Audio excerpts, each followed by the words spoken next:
Assalamualaikum warahmatullahi wabarakatuh. Kami dari kelompok 9 akan mempresentasikan hasil kerja kami tentang meningkatkan proses pengambilan keputusan. Perkenalkan, nama saya Adila Fitri Amarani dari NIM 212010200010.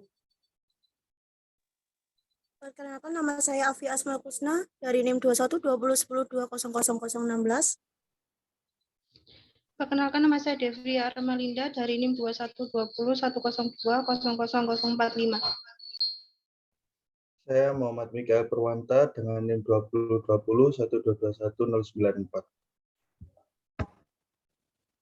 Tentang materi hari ini, ada 4 materi. Yang pertama yaitu pengambilan keputusan dan sistem informasi. Yang kedua yaitu tipe keputusan. Yang ketiga proses pengambilan keputusan. Dan yang keempat yaitu manajer dan pengambilan keputusan dalam dunia nyata. Yang pertama yaitu pengambilan keputusan dan sistem informasi. Sistem informasi sebagai pendukung pengambilan keputusan tidak selalu mengakibatkan dihasilkannya keputusan manajer dan keputusan karyawan yang lebih baik yang meningkatkan kinerja perusahaan. Karena adanya masalah-masalah terkait kualitas informasi, penyaringan informasi oleh manajemen atau manajemen filter, dan budaya organisasi. Pengambilan keputusan bisa dilakukan oleh individu atau kelompok.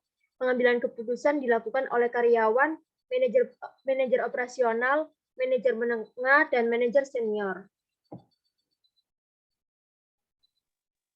Yang kedua ada tipe keputusan. Tipe keputusan ini dibagi menjadi 3, yaitu keputusan tidak terstruktur, adalah keputusan yang pengambilan keputusan harus memberikan pertimbangan, evaluasi, dan wawasan untuk memecahkan permasalahan. Setiap keputusan tersebut adalah baru, penting, dan tidak rutin, serta tidak ada pengertian yang dipahami benar atau prosedur yang disetujui bersama pengambilannya.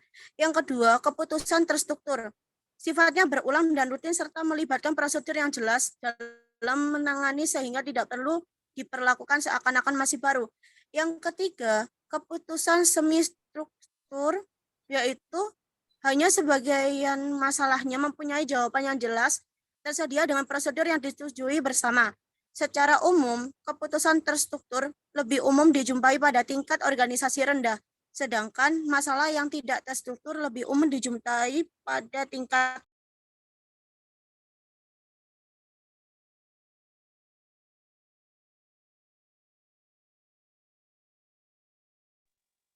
Yang ketiga yaitu proses pengambilan keputusan.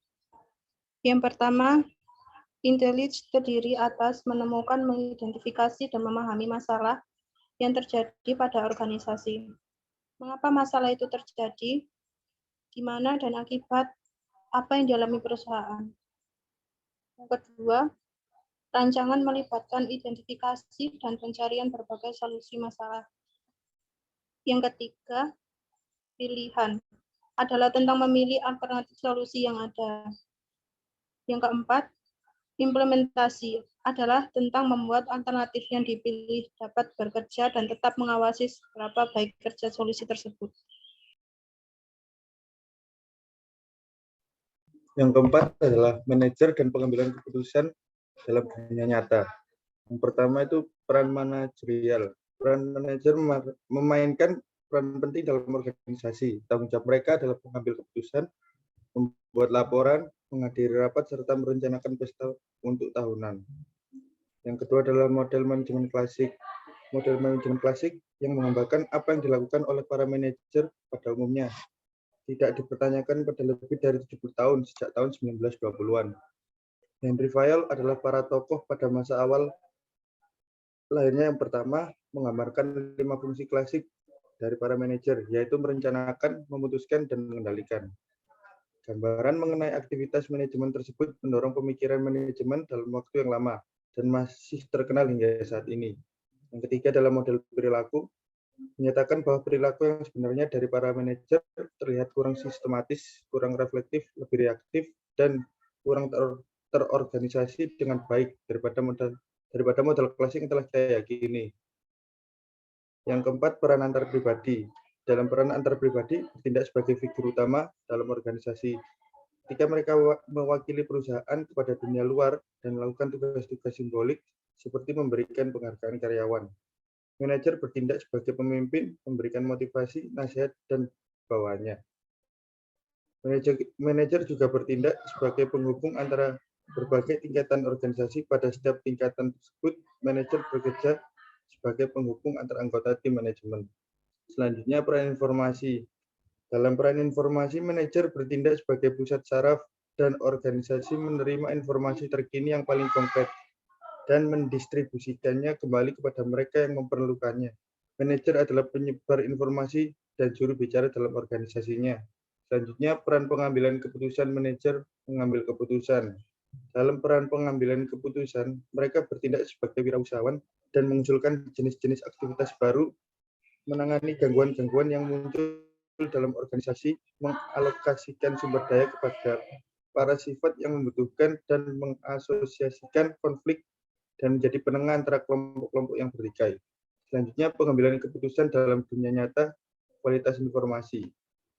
Keputusan yang berkualitas tinggi memerlukan informasi yang berkualitas tinggi. Apabila keluaran dari sistem informasi tidak memenuhi kriteria kualitas ini, maka proses pengambilan keputusan akan sulit dilakukan. Yang terakhir, yaitu penyaring manajemen. Walaupun dengan informasi yang tepat, waktu, dan akurat, tetapi beberapa manajer mengambil keputusan yang buruk. Para manajer menyerap informasi melalui serangkaian penyaringan untuk memahami dunia sekitar mereka. Para manajer memiliki bias-bias yang bervariasi, yang menolak informasi yang tidak sesuai dengan konsepsi mereka sebelumnya.